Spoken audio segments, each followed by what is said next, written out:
कुछ जो चैप्टर हमारा चल रहा है सरफेस केमिस्ट्री। सरफेस में हमारा पहला पॉइंट हो गया है that is termed as adsorption. Adsorption किसे कहते हैं? सरफेस फिनोमेना है। खाली सरफेस पे चीजें रहेंगी तो एडसॉर्प्शन, बल्क में चली जाएंगी तो एब्जॉर्प्शन। एडसॉर्प्शन में हमें पहली हेडिंग पढ़ते हैं what is difference between adsorption and absorption, फिर positive negative absorption, physical chemical absorption, physics chemisorption, factors affecting absorption including the thermodynamics, या ये कहें according to thermodynamics क्या क्या पॉइंट लग सकते हैं। ठीक है, तो ये हमारा पहली हेडिंग फिनिश हुई that is adsorption। Now the second one is, अब जो सेकंड हेडिंग है दैट इज कोलोइड्स। कोलोइड किसे कहते हैं? तो आज की हम जो हेडिंग स्टार्ट कर रहे हैं दैट इज कोलोइड। ठीक है, एक सॉल्यूशन है जिसका नाम रखा गया है कोलोइडल सॉल्यूशन। तो अब हमें उसको सोचना है। पहला पॉइंट, सबसे पहले थॉमस ग्राहम ने स्टार्टिंग की थी इस वर्ड की, और उन्होंने दो वर्ड दे दिए सब्सटेंसेस को, दो तरीके से क्लासिफाई किया। कुछ को कह दिया कि तुम क्रिस्टलोइड, तुम कोलोइड। मतलब सब्सटेंस दो तरीके के उन्होंने कह दिए। कुछ सब्सटेंस क्रिस्टलोइड होते हैं जो एनिमल मेम्ब्रेन से पास हो जाते हैं, वो क्रिस्टलोइड, और जो मेम्ब्रेन से पास नहीं होते वो कोलोइड, जैसे गम हुआ, जिलेटिन हुआ। तो उन्होंने, थॉमस ग्राहम ने पहला क्लासिफिकेशन शुरू किया। थॉमस ग्राहम का क्लासिफिकेशन था कि सब्सटेंसेस दो तरह के होते हैं, एक कहलाते हैं क्रिस्टलोइड और एक कहलाते हैं कोलोइड। ठीक है, और इनके हिसाब से क्रिस्टलोइड क्या थे बच्चों? वो सब्सटेंस जो कि एनिमल मेम्ब्रेन, फाइन मेम्ब्रेन्स जितनी होती हैं, पार्चमेंट पेपर, उनसे पास नहीं हो पा रहे। तो उन्होंने कहा भाई ये जो पास नहीं हो पा रहे तो इनसे बाद में क्रिस्टल भी नहीं बनेंगे। जो पास हो गए वो क्रिस्टलोइड, जो पास नहीं हो पाए वो कोलोइड। ठीक है, प्रॉब्लम कहाँ पे जनरेट हुई? प्रॉब्लम शुरू हुई जब same substance, for example sugar है या सोप है, वो मीडियम चेंज करने पे किसी मीडियम में वो लग रहा है क्रिस्टलोइड है, किसी मीडियम में लग रहा है कोलोइड। मतलब एक ही सब्सटेंस क्रिस्टलोइड की तरह भी काम करते हुए दिखा और कोलोइड की तरह भी दिखा। तो वहां प्रॉब्लम आई। मतलब उन्होंने जैसे कहा तो सोप को देखा गया, सोप इन वाटर देखा और सोप इन बेंजीन देखा गया। ऐसे ही शुगर इन वाटर देखी गई और शुगर इन बेंजीन देखी गई। तो भैया सभी को मालूम है शुगर इन वाटर पूरी तरीके से घुल जाती है, घुल जाती है तो डिसॉल्व हो गई पार्टिकल एकदम, यानी वो आराम से छन के अलग हो जाएगा। तो शुगर इन वाटर को उन्होंने नाम दिया था क्रिस्टलोइड। प्रॉब्लम क्या आई? शुगर ही बेंजीन में कोलोइड हो रही थी। इसका उल्टा सोप वाटर में हो रहा था कोलोइड और सोप बेंजीन में हो रहा था क्रिस्टलोइड। यानी एक ही चीज कोलोइड या क्रिस्टलोइड की तरह बिहेव कर रही थी। जैसे सोप है, कोलोइड भी है, क्रिस्टलोइड भी, शुगर है, कोलोइड भी, क्रिस्टलोइड। तो यहाँ कंफ्यूजन आ गया क्योंकि थॉमस ग्राहम के हिसाब से सब्सटेंस आर आइदर क्रिस्टलोइड और कोलोइड। तो ये डेफिनेशन फेल हुई थी और ये कहा गया भैया कोई भी सब्सटेंस क्रिस्टलोइड भी हो सकता है और कोलोइड भी हो सकता है। कैसे? ये जो क्रिस्टलोइड या कोलोइड आपने बनाए हैं ये पर्टिकुलर पार्टिकल साइज के हिसाब से बनाए। आपने मेम्ब्रेन, मेम्ब्रेन के ऊपर सब्सटेंस रखा और एक तरीके से फिल्टर किया। अगर वो सब्सटेंस छन के नीचे चला गया तो आप कह रहे हो वो है क्रिस्टलोइड, और वो सब्सटेंस छन ही नहीं रहा, ऊपर रुक जा रहा है तो आप कह रहे हो कोलोइड। तो एक सिंपल सा वर्जन आया कि अगर पार्टिकल का साइज ये जो मेम्ब्रेन के होल्स हैं इनसे छोटा होगा तो पास हो जाएगा क्रिस्टलोइड। जब पार्टिकल का साइज इससे बड़ा होगा तो पास नहीं होगा, तो पास नहीं होगा तो ऊपर ही रह जाएगा कोलोइड। यानी ये पूरा गेम किसका था? Particle size. तो उन्होंने कहा कि ये क्लासिफिकेशन तो हटाओ, कोई भी सब्सटेंस क्रिस्टलोइड भी हो सकता है और वही सब्सटेंस कोलोइड भी हो सकता है। It only depends on particle size. अगर साइज बहुत छोटा है तो क्रिस्टलोइड हो जाएगा, और साइज थोड़ा बड़ा हो गया तो कोलोइड हो जाएगा। फॉलोड बाय, ये पढ़ना क्यों जरूरी है, क्रिस्टलोइड, कोलोइड, ये सारी चीजों की इंपॉर्टेंस क्या है। तो एक बार स्टार्टिंग एक छोटे से एग्जांपल से कर लीजिए। सपोज व्हीट, गेहूं है। अब गेहूं को अगर हम पार्टिकल्स में तोड़ दें, मतलब थोड़ा क्रश कर दें, बहुत ज्यादा नहीं, थोड़ा बड़ा बड़ा, तो वो पॉरेज या दलिया बन जाता है। और उसको भी और थोड़ा कम कर दें तो वो सूजी में आ जाए। उसको भी और थोड़ा पीस दें तो वो आटा बन जाता है, जिससे हम रोटी बना के खाते हैं। उसको भी और थोड़ा पीस दें तो मैदे में चेंज हो जाता है, जिससे ब्रेड्स बनते हैं और नूडल्स बनते हैं। और सबको मालूम है कि ब्राउन ब्रेड एक अलग आती है, व्हाइट ब्रेड अलग आती है। दोनों ही आटे से मिलकर बनी है, लेकिन दोनों में टेस्ट भी अलग है, कलर भी अलग है। तो अगर आपको मालूम है तो बॉडी में डाइजेस्टिव पावर भी अलग है। सेम चीज से बने होने के बावजूद उनकी न्यूट्रिशनल वैल्यूज अलग है।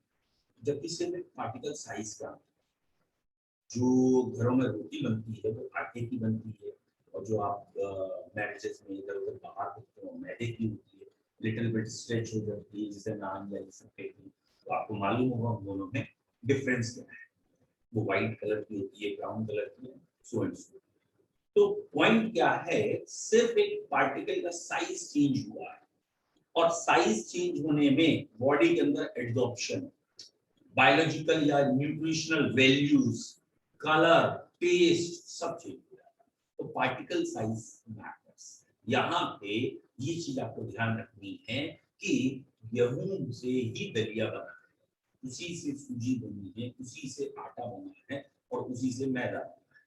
जस्ट इससे चले गए और डिफरेंस देखते चले। Is it clear? तो आपको ये ध्यान रखना है कि एक कोलॉइडल पर्टिकुलर साइज है, और उसकी जो पॉइंट्स हैं या उसके बायोलॉजिकल इंपॉर्टेंस है बाकी सबसे अलग है। आटा हमारा बॉडी में ज्यादा इजीली डाइजेस्ट होता है, एंजाइम ज्यादा काम करते हैं कोलॉइडल साइज पे, इसलिए कोलॉइड्स आर बिग। ठीक है, तो आपको ये साइज के हिसाब से पूरा चैप्टर देखना है, पार्टिकल साइज। तो फिर से स्टार्टिंग करते हैं। अगर सपोज कोई पेशेंट एडमिट और डॉक्टर ने कहा इसे पॉलिश दलिया आप दे दीजिए, आप दलिया आपको बाजार में कहीं दलिया मिला नहीं, आप गए, आपने गेहूं खरीदा, साइंस के स्टूडेंट आपने, चलो इसे हम दलिया खुद ही बनवा के खिलवा देते हैं, गेहूं को पीसना तो है। आपने पीसना शुरू किया, आप तो गया ही बोले यार कहाँ बीमार आदमी है, कहाँ चबाए, और पीसते और पीसते और पीसते, समझ में आया 3 बारी और पीसने में। वो जो दलिया बना था, दलिया फिर सूजी में चेंज हुआ, फिर वो आटे में चेंज हुआ, फिर मैदे में चेंज हुआ, एकदम महीन। आपने वही ले गए वो मैदा, उसे पानी में जैसे दलिया बनाते हैं वैसे ही घोला हल्का सा, दैट इज लई टाइप की व्हाटएवर है, क्रीम टाइप की चीज बन गई। आपने ले जाके पेशेंट में वही, बेटा believe me, within few days or maybe few hours everything will be okay, will be fine। ठीक है, कुछ ही घंटे में फिर आपको दोबारा बना के खिलाने की जरूरत नहीं, इतना काम आप एक ही बार में कर दोगे। तो गेटिंग द पॉइंट कि बायोलॉजिकल इंपॉर्टेंस भी है। ठीक है, तो फिर मतलब वो पेशेंट भी जय श्री राम हो जाएगा। तो what is the point, particle size. Thomas Graham ने क्या कहा, थॉमस ग्राम ने कहा हाँ भाई ये शुगर है, तुम क्रिस्टलोइड, तुम साबुन हो कोलोइड।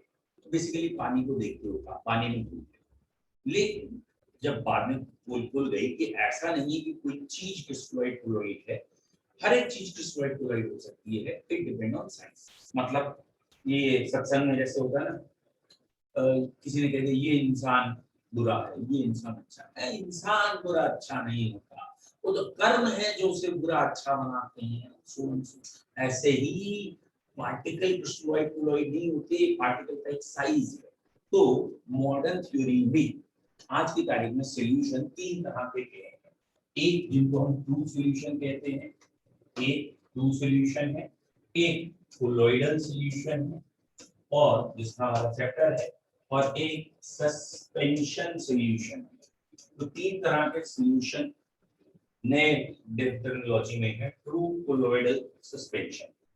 बेटा ट्रू सॉल्यूशन को शॉर्ट फॉर्म में ऐसे लिख देते हैं, तो अगर ये चीज कहीं लिखी है तो वो ट्रू सॉल्यूशन का रिप्रेजेंटेशन है, ये चीज कहीं लिखी है तो वो कोलॉइडल सॉल्यूशन का रिप्रेजेंटेशन है। तो याद रखना है SOL नीचे n या साथ में n, यानी सिंपल सॉल्यूशन लिखना चाहते हैं तो वो ट्रू सॉल्यूशन होता है, होमोजेनियस मिक्सचर वाला। और अगर डिफरेंस है मतलब पार्टिकल के साइज में कोलॉइड सॉल्यूशन बनेगा तो उसे सॉल्व कहते हैं इन जनरल लैंग्वेज में, सस्पेंशन को सस्पेंशन ही। अब इन तीनों में डिफरेंस क्या है अगर हम चेक करें तो बच्चों ट्रू सॉल्यूशन एक होमोजेनियस मिक्सचर है। क्यों? इसमें ना सॉल्वेंट का साइज, भैया सॉल्वेंट तो तीनों में एक जैसा होगा, नियरली 10⁻⁸ से -7 सेंटीमीटर होता है। ठीक है बच्चों, साइज को हमें छोटे से बड़े की तरफ लिखना चाहिए और 10⁻⁸ छोटा है -7 से 10 टाइम्स, इसलिए इसे पहले लिखिएगा, इसे बाद में, बाकी कोई लेना देना नहीं है। ऐसे ही सॉल्वेंट का साइज यहाँ पे भी यही होगा और यहाँ पे सॉल्वेंट तो एक जैसे होगा, बट द सोल्यूट हम ये मान के चलते हैं सोल्यूट भी यहाँ ऐसा ही, मतलब सोल्यूट और सॉल्वेंट का साइज नेगेटिव। यहाँ 10⁻⁷ से -5 सेंटीमीटर है और इसे कई चीजों में चेंज किया है, जैसे नैनोमीटर में, आर्मस्ट्रॉन्ग में, तो शायद ये 1 से लेके 100 नैनोमीटर या 1000 नैनोमीटर तक आएगा, या आर्मस्ट्रॉन्ग में वैल्यू चेंज कर लीजिएगा तो इतने से इतने आर्मस्ट्रॉन्ग के बीच में कोलॉइडल रेंज है। और अगर 10⁻⁵ सेंटीमीटर से भी बड़ा है तो सस्पेंशन है। तो अगर सोल्यूट का साइज 10⁻⁷ और -5 के बीच में रहेगा तो वो कहलाएगा बच्चों कोलॉइडल सॉल्यूशन। ठीक है तो पहला आपका था ट्रू सॉल्यूशन, दूसरा है कोलॉइडल सॉल्यूशन और तीसरा है सस्पेंशन। भैया ट्रू सॉल्यूशन क्या हुआ बेटा? True solution is a homogeneous mixture. ये दोनों चीजें साइज एकदम बराबर है तो ये है होमोजेनियस मिक्सचर। यहाँ पे साइज में अंतर है तो भैया ये भी हेट्रोजीनियस है और ये भी हेट्रोजीनियस है। ठीक है दोनों के दोनों हेट्रोजीनियस मिक्सचर हैं, ये भी ये। अभी देखते हैं अंतर कैसे आएगा। फॉलोड बाय ट्रू सॉल्यूशन जो होता है बेटा वो किसी भी तरीके से by any means non separable कह लीजिए, या ये कहें अगर हम चाहें अलग अलग आइडेंटिफाई करना, यानी पानी लिया, पानी में चीनी घोल दी, ध्यान से एग्जांपल सुनना, पानी में चीनी घोल दी, अब पानी और चीनी का मिक्सचर होता है, जब आप पानी को पिएंगे तो आपको चीनी का टेस्ट भी आएगा या चीनी का टेस्ट आएगा, बट आप सोचें कि आपको चीनी के पार्टिकल और वाटर के पार्टिकल अलग अलग दिख जाए, फिलहाल पॉसिबल नहीं है, होमोजेनियस मिक्सचर है। तो ऐसा कोई छन्नी है ही नहीं जिससे ये छन जाए। ठीक है मतलब चीनी और पानी किसी छन्नी से छन जाए, homogeneous mixture not possible. Colloidal solution में ही बेसिकली नॉन सेपरेबल है इस तरीके से, बट कोलॉइडल सॉल्यूशन में जब हम हाई स्पीड से मूवमेंट करते हैं तो सेंट्रीफ्यूगेशन हो जाता है, मतलब यहाँ सेंट्रीफ्यूगेशन करके सेपरेशन पॉसिबल है, यहाँ सेंट्रीफ्यूगेशन करके भी पॉसिबल नहीं। और ये जो सस्पेंशन है इसका एग्जांपल तो दिमाग में आपको क्या रखना है, सैंड इन वाटर का रखिए। सैंड इन वाटर मतलब बाहर से दिख रहा है कि पानी में मिट्टी दिख रही है, तो ये सस्पेंशन। सस्पेंशन वर्ड ही का मतलब है सस्पेंडेड है, तो पार्टिकल अलग से इजीली रिकॉग्नाइजेबल है, इजीली सेपरेबल है, तो ये वेरी इजीली सेपरेबल है। ठीक है जबकि ये आप कह सकते हैं नॉन सेपरेबल है। ठीक है और ये भी नॉन सेपरेबल है बाय जनरल मेथड्स। यहाँ पे ऑब्वियसली हम ये तो बाय एक्स्ट्राऑर्डिनरी मेथड भी सेपरेबल नहीं है, लेकिन ये non separable bye general techniques. वो बात अलग है कि हमने जो डेवलप कर लिया इस समय साइंस, उससे एक्स्ट्राऑर्डिनरी टेक्निक से सेपरेबल। ठीक है हम कैसे पहचानेंगे कि ये ट्रू सॉल्यूशन है या कोलॉइडल सॉल्यूशन है? तो एक एग्जांपल दिमाग में रखिए बेटा, अगर आपके दिमाग में ये एग्जांपल है तो कोलॉइड का चैप्टर आपके लिए अच्छा रहेगा, आसान रहेगा। Milk, milk is one of the best example of colloids, तो इसके एग्जांपल में आप मिल्क दिमाग में रखेंगे। Is it clear? अगर आपके दिमाग में ये एग्जांपल समझ में आ गया, चैप्टर बड़ा अच्छा लगता है। What is milk? बेसिकली आप जानते हैं वो जो मिल्क है, फ्रेश मिल्क, उसमें अगर आप फ्रेश मिल्क में चाहें किसी भी तरीके की छन्नी लगा के छाने और आप चाहें उसकी मलाई अलग हो जाए और दूध अलग हो जाए, एक्चुअली मिल्क क्या है एक बार सोचो, what is milk? Milk is oil in water having different type of nutrients also, लेकिन मेनली मिल्क में ऑयल इन वाटर का सॉल्यूशन, मतलब जो मलाई है, दैट इज क्रीम है, वो वाटर में डिसॉल्व। अब बच्चों ये सभी जानते हैं कि वैसे ऑयल और वाटर मिक्सिबल ही नहीं है, oil comes over the water, यानी जैसे आपको एक जनरल एग्जांपल में याद होगा ही, तो मजाक में जैसे कहा जाता ना कि डॉक्टर के पास गए, डॉक्टर ने कहा भाई देखो बरसातों के दिन है and you should take care, और इस समय कोई हैवी चीज नहीं खाना, you should eat the light ones, बहुत बड़ी लाइट मतलब हल्की चीजें, पानी, पानी भी। फिर किसी ने कहा भाई देख लो, डॉक्टर ने तो हल्की चीजें कही है, और पानी के ऊपर तेल तैरता है, ऑयल फ्लोट्स ओवर वाटर, तो ऑयल जो है पानी से हल्का, यस बात तो।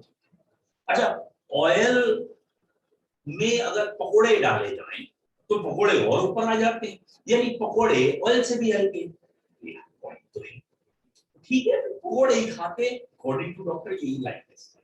ये चीज यहाँ दिमाग में रखिएगा, पकोड़ों से बाहर आ जाए।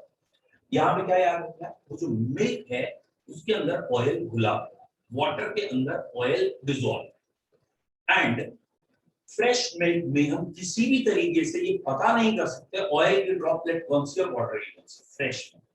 एक बार डीइमल्सिफिकेशन होने दीजिए, 2-4 दिन पुराना दूध होने दीजिए, उबाल के ठंडा कर लिया आपने, वो होने दीजिए, तो अपने आप ऑयल बाहर आ जाता है, ऊपर की लेयर बना लेता है, या मलाई जिसे कहते हैं, क्रीम कहते हैं, वो अलग, या जो दूध वाले यूजुअली करते हैं सेंट्रीफ्यूगेशन करा के उसकी क्रीम बाहर निकल जाती है। तो यहाँ सेंट्रीफ्यूगेशन पॉसिबल नहीं, इसमें मतलब पानी में चीनी घुली, कितना सेंट्रीफ्यूगेशन करा लो चीनी बाहर नहीं आए, लेकिन अगर वो कोलॉइडल सॉल्यूशन है तो उसका जो सॉल्यूट है वो बाहर आ सकता है, तो ये सेपरेबल है विद सेंट्रीफ्यूगेशन, सेंट्रीफ्यूगेशन ये सेपरेबल नहीं है। अच्छा, इनके लिए तो सेंट्रीफ्यूगेशन कहना ही बेकार की बात है, तो ये तो सेपरेट हो ही जाएंगे, पानी में रेत के पार्टिकल गिर रहे हैं, गर्म करोगे या दैट इज सेंट्रीफ्यूगेट करोगे तो अलग। तो ये एग्जांपल आप दिमाग में रखेंगे कि ऑयल और वाटर डिसॉल्व नहीं होते, लेकिन कोई एक ऐसे तरीके से आपने खोल के दिखा दिए हैं कि ऑयल के ड्रॉपलेट्स या ऑयल के पार्टिकल में दिख ही नहीं रहे, पानी के अंदर दिख ही नहीं रहे कहाँ है, और वो वहां घुले हुए हैं। दिस अब जो सॉल्यूशन तैयार हुआ है वो बेसिकली हमारा क्या है, कोलॉइडल सॉल्यूशन। ये दो चीजें जिनका इनविजिबल नेचर है, फिर भी वो मिक्स होकर दिख रही हैं, एक साथ वो दिख रही हैं, तो ऑब्वियसली जब वो मिक्स हुई होंगी तो ऐसा तो है नहीं पार्टिकल साइज एकदम एक जैसा होगा, पार्टिकल साइज में अभी भी अंतर है, बट वो सस्पेंशन से बड़ा पार्टिकल है और ट्रू सॉल्यूशन से सस्पेंशन से छोटा है, और ट्रू सॉल्यूशन से पार्टिकल साइज बड़ा है। ये मानते हैं कोलाइडल सॉल्यूशन का पार्टिकल में नहीं दिखता, नेकेड आई से या आई से हम नहीं पार्टिकल को अलग से देख सकते, तो हम ये मान लेते हैं कि कोलाइडल का मैक्सिमम साइज 2000 आर्मस्ट्रॉन्ग है, क्योंकि दो नेबरिंग पार्टिकल के बीच की डिस्टेंस λ/2 होती है, या जो ऑर्डिनरी वेवलेंथ है विजिबल रीजन की, दैट इज 4000 आर्मस्ट्रॉन्ग, तो 4000 से अगर हाफ करें दैट इज λ/2 तो 2000 आता है, तो 2000 या 2000 से ज्यादा किसी में भी दो चीजों में डिस्टेंस होगी तो अलग अलग देखेंगे, लेकिन अगर उससे कम डिस्टेंस होगी तो अलग अलग नहीं देख सकते। तो हमने ये मान लिया कि कोलाइडल सॉल्यूशन हमें नहीं दिखते, तो इसका मतलब इनका पार्टिकल साइज 2000 आर्मस्ट्रॉन्ग से तो गारंटेड कम है, और अगर 2000 से ज्यादा होता तो ये भी पार्टिकल हमें अलग अलग दिखते, ठीक है, तो इसलिए इसके मैक्सिमम लिमिट मानी। इसमें एक इफेक्ट आएगा जिसको हम कहेंगे टिंडल इफेक्ट, वो भी पढ़ेंगे क्या होता है टिंडल इफेक्ट या ब्राउनियन मूवमेंट।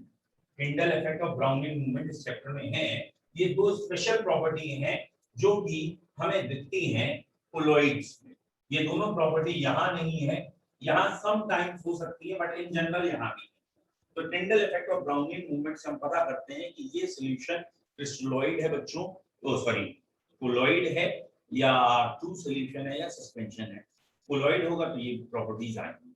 ये ऑर्डिनरी भाषा में कहें व्हाट इज टिंडल इफेक्ट, तो कभी आप सेमी डार्क रूम में अगर बैठते हो, सेमी डार्क रूम समझते होगे ना, सनलाइट आ रही हो किनारे से, तो सनलाइट को जब आप सेमी डार्क रूम में बैठ के देखेंगे तो आपको शायद दिख जाएगा कि उस लाइट बीम में बहुत सारे डस्ट पार्टिकल हैं, बहुत सारे रैंडमली मूव करते हुए पार्टिकल दिखते हैं। तो एनॉर्मस डस्ट हमें बीच में दिखती है, छोटे छोटे पार्टिकल दिखते हैं और वो पाथ इल्यूमिनेट या चमकीला हो जाता है। या अगर आपने नाइट में ड्राइविंग की हो तो आपको दिखता होगा कि आपका जो हेडलाइट्स हैं उसका ओरिफिस तो इतना है, बट वो जब लाइट बाहर जाती है, हेडलाइट जब आप ऑन करते हो तो स्कैटर होती जाती है और एक लंबा रीजन कवर कर लेती है, दैट इज ऐसे फैलते जाती है और आपको वहां तक विजिबिलिटी देती है। ये जो स्कैटरिंग ऑफ लाइट है, इसके अंदर जो पार्टिकल का दिखना है, ये टिंडल इफेक्ट है। ये पाथ का जो चमकीला हो जाना है, इल्यूमिनेट हो जाना है, ये टिंडल इफेक्ट है। अगर आप कभी आप पिक्चर हॉल में एकदम लास्ट सीट पे बैठ के जहां से वो प्रोजेक्शन करते हैं, प्रोजेक्टर से लाइट फेंकते हैं, अगर आप उसको ध्यान से देखेंगे तो उसमें भी आपको ये स्कैटरिंग दिखेगी। तो ये स्कैटरिंग कहलाती है टिंडल इफेक्ट। और इसके अंदर जो पार्टिकल का ऊपर नीचे मूवमेंट लगातार हो रहा है, जिगजैग मोशन हो रहा है, वो ब्राउनियन मूवमेंट है। तो ये टिंडल और ये ब्राउनियन सिर्फ कोलॉइड की प्रॉपर्टी है, ना तो ट्रू सॉल्यूशन की है ना सस्पेंशन। तो बेटा सबसे पहला पॉइंट आज का हमारा हुआ कि थॉमस ग्राहम ने क्लासिफाई किया कि सब्सटेंस दो तरह के हैं, एक कहलाया क्रिस्टलोइड और एक कहलाया कोलोइड। ठीक है, क्रिस्टलोइड कोलोइड क्लासिफिकेशन फेल हो गया क्योंकि स्पेशली शुगर और सोप का एग्जांपल याद रखना, एक ही सब्सटेंस क्रिस्टलोइड की तरह भी काम कर रहा था, वही कोलोइड की तरह भी काम कर रहा था, इसलिए ये क्लासिफिकेशन फेल हो गया। फिर आए दूसरा टाइप का। ठीक है, ओके बेटा ये अभी मैं एक्सप्लेन करूंगा। फिर आया कि सॉल्यूशन कितने टाइप के हैं, तो उन्होंने कहा कि सॉल्यूशन आज की तारीख में तीन तरह के हैं, one is true solution, one is colloidal, one is suspension. तो कुछ कैटेगरीज या कुछ क्वालिटीज मिला के ग्रुप प्रेजेंट किया है। ट्रू सॉल्यूशन मतलब इसमें पार्टिकल साइज एकदम एक जैसा हुआ, कोलोइडल में पार्टिकल बढ़ा और सस्पेंशन में और बढ़ा।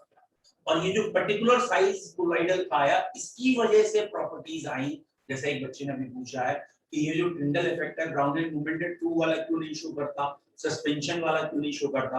तो मैंने कहा ट्रू वाला तो कभी नहीं करेगा, सस्पेंशन में चांसेस होते हैं, बिकॉज पार्टिकल का साइज जब बड़ा होता है तो स्कैटरिंग पॉसिबल होती है, जिगजैग मोशन होता है, तो कुछ सस्पेंशन में भी हो सकता है, but main it is the characteristic of colloidal. तो कोलोइड जब अभी हम चैप्टर में आगे पढ़ेंगे तो एक्सप्लेन करेंगे ये है क्या, कोलोइड के साइज की वजह से ये प्रॉपर्टीज आ रही हैं, that is Tyndall and Brownian. इसके बाद अब कोलोइड सॉल्यूशन के लिए स्पेशल टर्म्स दिए गए। कोलोइड में एक वर्ड दिया गया डिस्पर्स फेज, डिस्पर्स फेज, और एक वर्ड दिया डिस्पर्शन मीडियम। ठीक है, तो कोलोइडल सॉल्यूशन जिसको हम सॉल कहते हैं, बेटा कोलोइडल सॉल्यूशन बोले या सॉल बोले एक ही बात है, वो उसके अंदर दो वर्ड दे दिए गए, one is dispersed phase and other is dispersion medium. I hope आपको समझ में आ गया होगा। डिस्पर्स्ड स्कैटर्ड, इधर उधर, यानी सैल्यूट ना बोल के यहाँ डिस्पर्स्ड फेज बोलना है, और सॉल्वेंट ना बोल के यहाँ डिस्पर्शन मीडियम बोलना है। तो यहाँ सॉल्यूट और सॉल्वेंट नाम की जगह डिस्पर्स फेज और डिस्पर्शन मीडियम। इसके बेसिस पर फिर क्लासिफिकेशन है। पहला क्लासिफिकेशन इन्होंने बनाया है on the basis of physical state of dispersed phase and dispersion medium। ये dispersed phase और dispersion medium की फिजिकल स्टेट देख रहे हैं, सॉलिड है, लिक्विड है या गैस है। इस बेसिस पे पहला क्लासिफिकेशन बनाया है। यहाँ ये कहा गया कि अगर आप फिजिकल स्टेट देखेंगे तो कोलोइड्स 9 होने तो 9 चाहिए ना, लेकिन होते हैं 8 टाइप्स। मैंने जानबूझ के 9 वर्ड बोला है जिससे आपके दिमाग में भी ये खटकता रहे। ठीक है। तो कोलॉइड्स 9 टाइप के होने चाहिए, फिजिकल स्टेट के हिसाब से, बट होते हैं 8 टाइप्स के, और कॉमन सेंस के हिसाब से आपको लिखना है। जैसे ये डिस्पर्स फेज है, ये डिस्पर्शन मीडियम है, ठीक है। डिस्पर्स फेज पहला कोलॉइडल सॉल्यूशन। मान लो मैं यहाँ पे डिस्पर्शन मीडियम कांस्टेंट कर रहा हूँ, तो मैंने ये लिक्विड लिख लिया है 3 बार, ठीक है। और डिस्पर्स फेज सॉलिड भी हो सकती है, लिक्विड हो सकती है, और गैस हो सकती है, ठीक है। तो सॉलिड को लिक्विड में घोला, सॉलिड लिक्विड में घोला, मतलब ये ऑर्डिनरी कोलॉइडल सॉल्यूशन बन रहा है, तो इसका डेजिग्नेशन या नाम रख दिया है सॉल्ट। अगर सॉलिड को लिक्विड में घोला तो जो कोलॉइडल सॉल्यूशन बन के तैयार होगा उसको हम क्या कहेंगे, सॉल्ट। जैसे पेंट्स हैं, वार्निशेस हैं, या बाकी भी कई चीजें हैं, दैट इज कई और ऐसे सब्सटेंस हैं, पेंटिंग, वार्निशेस, जहां सॉलिड लिया जाता है, जिलेटिन है, गम है। तो ये जैसे ही स्टार्च है, स्टार्च को पानी में घोलते हैं, जैसे चावल को उबालें तो चावल का स्टार्च वाटर में आ जाता है, तो वो कोलॉइडल सॉल्यूशन बनता है, तो सॉलिड लिक्विड में आ गया, तो इसे सिंपली सॉल्व कहते हैं। लिक्विड लिक्विड में आएगा तो ये इमल्शन कहलाएगा। अगर दो लिक्विड आपस में मिक्स हो गए हैं, लेकिन होने तो नहीं चाहिए, लेकिन हो गए हैं, तो ये वाला कोलॉइडल सॉल्यूशन जो बन के तैयार होगा, it is termed as emulsion. Gas अगर लिक्विड में आ जाए तो भैया प्रैक्टिकली जो लिक्विड है, नीचे गैस आ रही है, तो इसे बेसिकली वर्ड दिया गया है फोम, ठीक है। तो ये 3 अलग अलग वर्ड ध्यान रखने हैं। Solid in liquid is salt, liquid in liquid, solute liquid है, सॉल्वेंट भी लिक्विड है, इमल्शन। गैस सोल्यूट है और लिक्विड सॉल्वेंट है, तो फोम। तो ये 3 हो गए। अब मैंने यहाँ सॉलिड फिक्स कर लिया, ठीक है। और अब मैं यहाँ सॉलिड, लिक्विड और गैस डिसॉल्व करता हूँ। तो सॉलिड इन सॉलिड का इन्होंने नाम रखा है सॉलिड सॉल्ट, ठीक है। अच्छा, इनका भी एग्जांपल बताते जाएं। ये एरिएटेड ड्रिंक है, ये मिल्क है, एरिएटेड ड्रिंक्स हैं, ठीक है। यहाँ पेंट्स, इंक्स, ये कह सकते हैं example. Solid in solid, solid salt होते हैं। फॉर एग्जांपल एलॉयज है, आपको अगर याद आ गया, आपको बेसिकली 2 मेटल्स का मिक्सचर एलॉय कहलाता है, ब्रास है, ब्रॉन्ज है, ये सारे एलॉय सॉलिड फॉर्म में आते हैं। Liquid in solid, common sense लगाइए, सॉलिड बहुत ज्यादा है, लिक्विड थोड़ा सा आया, तो ये जो चीज बनेगी, जब सॉलिड ज्यादा है, लिक्विड थोड़ा सा है, तो जेल्स में चेंज हो जाएगी।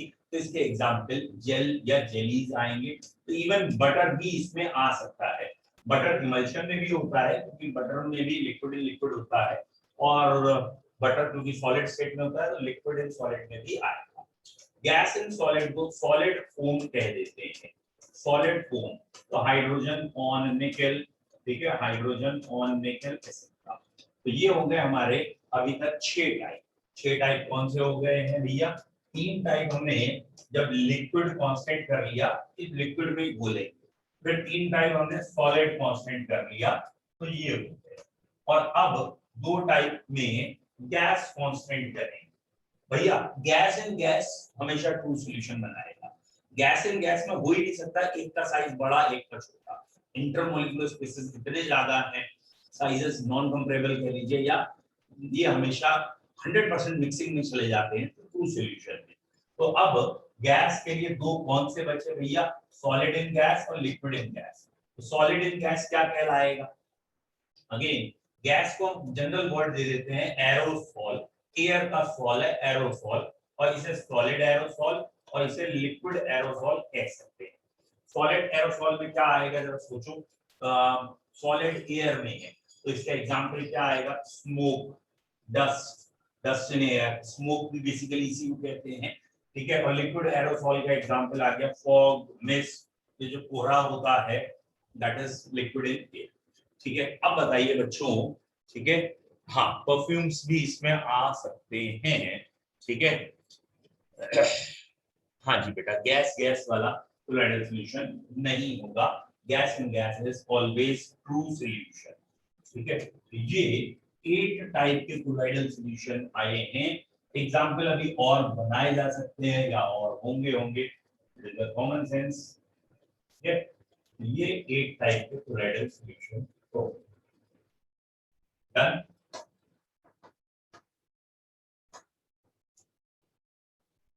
डन। तो पहला हेडिंग आई हमारी बच्चों, व्हाट इज कोलॉइड। तो भैया थॉमस ग्राम ने कहा जो एनिमल मेम्ब्रेन से पास ना हुआ वो कोलॉइड है, जो पास हो गए क्रिस्टलॉइड।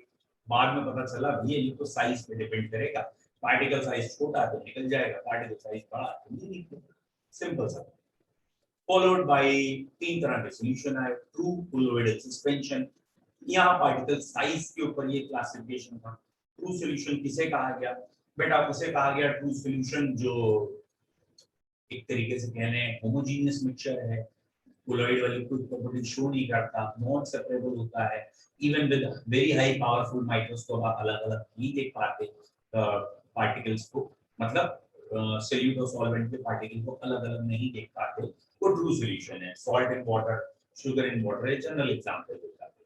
कोलॉइडल सॉल्यूशन में दोनों का साइज थोड़ा थोड़ा अलग रहता है, दैट इज सॉल्यूट और सॉल्वेंट। लेकिन यहाँ वर्ड सॉल्यूट सॉल्वेंट नहीं बोलते, यहाँ डिस्पर्स फेज सॉल्यूट को बोलते हैं, dispersion medium solvent।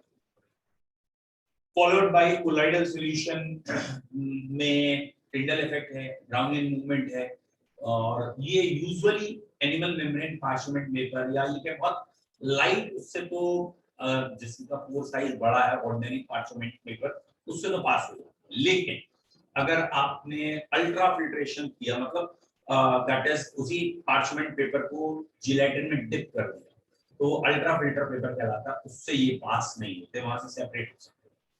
या ऑब्वियसली और भी पावरफुल माइक्रोस्कोप्स जो हैं उससे ये अलग अलग देखे जा सकते हैं, electron microscope and so on. Suspension के बारे में ज्यादा बातें नहीं करनी है, जहां पार्टिकल का साइज कोलॉइडल से बड़ा 10 की पावर 5 सेंटीमीटर से बड़ा दिख जाए सॉल्यूट साइज, तो हम उसे कोलॉइडल कहते हैं। तो आप अपने दिमाग में एक चीज क्लियर कर लीजिए, कोलॉइड का मतलब क्या है? सॉल्यूट, सॉल्यूट का एक पार्टिकल साइज है, एक सॉल्यूट का पर्टिकुलर साइज है जिसे कोलॉइड कहते हैं, और उस साइज से जनरली अगर छोटा हो जाता है तो ट्रू सॉल्यूशन हो जाता है, उस साइज की रेंज से अगर कम होता है तो ट्रू सॉल्यूशन, और उस रेंज से बढ़ जाता है तो सस्पेंशन है। तो कोलॉइडल एक पर्टिकुलर साइज है, और ये प्रूफ है जैसे एनसीईआरटी में स्टार्टिंग में दे रखा है कि अगर एक ब्लॉक ले रखा हो और उसी ब्लॉक को कट करते हैं कोलॉइडल में, तो surface area how many times increases. जो पर्टिकुलर एक ब्लॉक था उसी को जब हमने बहुत छोटे छोटे कोलॉइडल साइज में किया तो हर एक पार्टिकल का एरिया बहुत ज्यादा बढ़ जाता है, अटैक बढ़ जाता है, तो सरफेस एरिया जिसे कहते हैं ना एनहांस हो गया बहुत ज्यादा टाइम्स। तो कोलॉइडल सॉल्यूशन में ये कैपेसिटी होती है। फिर आया डिस्पर्स फेज और डिस्पर्शन मीडियम के फिजिकल स्टेट अगर रखते हैं सॉलिड, लिक्विड या गैस, तो कोलॉइड्स कितने तरह के आएंगे? तो कोलॉइड्स आने चाहिए 9 टाइप्स, क्योंकि सॉलिड, लिक्विड, गैस 3 फेजेस हैं, तो कॉम्बिनेशन 9 बनने चाहिए। But gas and gas true solution बनाता है, इसलिए colloidal solution are of 8 types on the basis of physical state of disperse phase and dispersion medium. अगला क्लासिफिकेशन, अभी और क्लासिफिकेशन, अगला क्लासिफिकेशन है on the basis of interaction between disperse phase and dispersion medium. ये disperse phase और dispersion medium आपस में interact करेंगे, तो इनका इंटरेक्शन कैसा है? दैट इज जैसे पहले फिजिकल और केमिकल एड्सॉर्प्शन था, कि बॉन्ड फिजिकल एंड केमिकल है एड्सॉर्प्शन में, यहाँ पे वर्ड थोड़े चेंज है। यहाँ पे बच्चों वर्ड है, बच्चों एक दो बच्चों ने अगर ये पूछा है कि what is animal membrane, semi permeable membrane या टिंडल इफेक्ट, भैया इस चैप्टर मतलब कोलॉइड की प्रॉपर्टी है टिंडल इफेक्ट, तो कोलॉइड जब हम अभी प्रॉपर्टीज ऑफ कोलॉइड पढ़ेंगे तो और एक्सप्लेन होगा टिंडल इफेक्ट किसे कहते हैं, ब्राउनिंग मूवमेंट किसे कहते हैं। एक आदमी पूछा है क्या सेमी परमेबल मेम्ब्रेन या सेलेक्टिव परमेबल मेम्ब्रेन कौन सी आएगी? आप टेंशन मत लो, इस चैप्टर में भी आगे आएगा कोलॉइड पार्टिकल किससे फिल्टर हो सकते हैं, किससे प्यूरिफाई हो सकते हैं, तो उसमें आगे आएगा। चैप्टर की जस्ट एक स्टार्टिंग है, but it's very good sign कि अगर आप पढ़ के इसी समय इतने अच्छे क्वेश्चन निकाल पा रहे हैं, बट वो अभी चैप्टर में आ जाएगा। ठीक है, अभी आगे डिटेल चैप्टर जब बढ़ेगी तो फिर सारे वर्ड्स ये वाले आपके clear. Okay, now coming to the word lyophilic and lyophobic colloids. तो एक वर्ड दिया है इन्होंने या क्लासिफिकेशन है lyophilic and the other is lyophobic. बच्चों लायो का मतलब यूजुअली सॉल्वेंट होता है और फिलिक का मतलब ऑब्वियसली लव या एफिनिटी होता है। तो वो कोलॉइडल पार्टिकल्स जो सॉल्वेंट के कांटेक्ट में आए, कोलॉइडल पार्टिकल नहीं, वो सब्सटेंसेस जो सॉल्वेंट के कांटेक्ट में आए कोलॉइडल सॉल्यूशन बना के तैयार करें, such particles, such substances are lyophilic. और अगर सॉल्वेंट वाटर है तो हाइड्रोफिलिक भी कह सकते हैं। जैसे स्टार्च है, स्टार्च को पानी में डालें और बॉइल करें, तुरंत कोलॉइडल सॉल्यूशन बन के तैयार। और अगर आसानी से कोलॉइडल सॉल्यूशन किसी का बन रहा है देन इट इज फिल्ड। ठीक है, मतलब वो इतने इजीली इंटरेक्ट कर ले रहा है कि आपको कोई स्पेशल टेक्निक नहीं लगानी पड़ी to form the colloidal solution, then they are termed as filled. जैसे सपोज किसी डॉक्टर ने आपसे कह दिया या किसी को कह दिया भैया तेरे शरीर में ना आयरन की कमी, ठीक है कितना होना चाहिए एंड सो ठीक है बताएंगे दवाइयां। अजीब पागल आयरन गोलियां दे रहा, लोहा तो वैसे ही बाजार आप गए, आपने 2 किलो लोहा खरीद लिया, आयरन खरीद, ठीक है। और अब सोचा यार ऐसे ये वही पीले पीले खाएंगे चुन जाए, चलो इसका सोल्यूशन बना लेते हैं। नेट वेट पे पढ़ लिया, आजकल वैसे ही ये नेट वाले डॉक्टर ज्यादा मिल रहे हैं, इंटरनेट पे पढ़ लिया कोलॉइडल सॉल्यूशन कैसे बनता है, नई नई टेक्निक पढ़ ली उसने, इलेक्ट्रोड और ये होता तो है। पानी लिया, क्यूलेंट डाली, पानी उबालना शुरू कर दिया, बोले कुछ नहीं कुछ तो आएगा आयरन पानी में, वही पानी पी लूंगा मैं। तो भैया क्या ये जो आयरन नेल्स हैं इन्हें पानी में डाल के उबालते रहो तो क्या लोहे का कोई आयरन पानी में आए ना, ये फोबिक। आयरन का कोलॉइडल सॉल्यूशन बनता, हाँ बनता, लेकिन ऐसे बनता नहीं, ऐसे नहीं। गोल्ड का कोलॉइडल सॉल्यूशन बन सकता है, बिल्कुल बनता है, अभी बना के दिखाया जाएगा कि गोल्ड, क्योंकि जैसे कहते हैं ना सोना चांदी च्यवनप्राश, तो ऑब्वियसली उसमें कहीं ना कहीं सोना चांदी होना चाहिए, भले हो या ना हो, लेकिन बेसिकली क्या कहना चाहते हैं कि उसका कोलॉइडल सॉल्यूशन बनता है, उसको बनाने की स्पेशल टेक्निक है। जहां जहां स्पेशल टेक्निक है वो इस कैटेगरी में आ जाएगा लायोफिलिक। और जहां हमें कोई स्पेशल टेक्निक की जरूरत ना पड़े, हमने सॉल्यूट लिया, सॉल्वेंट लिया, हीट अप किया या ऑर्डिनरी कुछ टेक्निक्स लगाई और कोलॉइडल सॉल्यूशन बन के तैयार हो गया, दैट इज फिलिक। आसानी से कोलॉइडल सॉल्यूशन जो बन के तैयार हो जाते हैं फिलिक हैं, जो बहुत मुश्किल से तैयार होते हैं फोबिक है। जैसे आर्टिफिशियली मिल्क बनाया जाता है, पानी लिया, ऑयल लिया, घर पे कर लेना बड़ा आसान है। पानी लीजिएगा, एक्सेस में ज्यादा पानी लेना है, ऑयल कम लेना है, देखो कितनी अच्छी बात है, ऑयल भी कम लगेगा। तो आपने लेट सपोज 2.5 लीटर वाटर ले लिया, 100 ml या 50 ml ऑयल ले लिया, ऊपर डालिए, ऑयल आपको अलग अलग दिखे, वाटर अलग दिखे। अब आप सोप या डिटर्जेंट डाल दीजिएगा, और जैसे ही आप उसके अंदर सोप और डिटर्जेंट घोलेंगे तो ऑयल घुल के पानी के अंदर चला जाएगा, और वो यूजुअली व्हाइट कलर का ही आपका सॉल्यूशन बन के तैयार होगा। तो इट लुक लाइक मिल्क, ठीक है। एंड ऑब्वियसली इसमें मलाई आएगी, क्यों आएगी मलाई, क्योंकि यहाँ सोप की वजह से डिसॉल्व हुआ, वो अभी आगे बढ़ेंगे क्यों सोप ने ऐसा क्या काम किया कि ऑयल डिसॉल्व हो गया। बट जैसे डीएमल्सिफिकेशन होगा फिर ऑयल बाहर निकल के आ जाएगा, तो मैं वो लगेगा दूध में, मिठाई आ रही है, व्हाटएवर। तो व्हाट इज द पॉइंट। अब एक और इंटेलिजेंट बैठा है, वो ये कह रहा है सर क्या है, sir will iron come to water after several years. तो भैया मतलब जिसे कहते हैं ना बहुत पुरानी शराब है, ये चाह रहा कि हम तो ठलुए खाली बैठे हैं, सालों साल पानी उबालते रहेंगे, और उबालते रहेंगे तो लोहे का कुछ ना कुछ तो ऐसा आ जाएगा, फिर पी लेंगे। फिर भाई तुझे पेशेंट बचाना है या निपटाना है, वैसे ही निपटा दे उसे, क्यों उसे कहेगा कि 4 साल तक पानी उबाला, शायद कुछ ना कुछ लोहा उसमें आ जाएगा, वो पी लेना। और क्वेश्चन तो कुछ टाइम, चलो it's over now from here. चलिए बेटा आज इतना ही रखते हैं, हैव अ नाइस टाइम।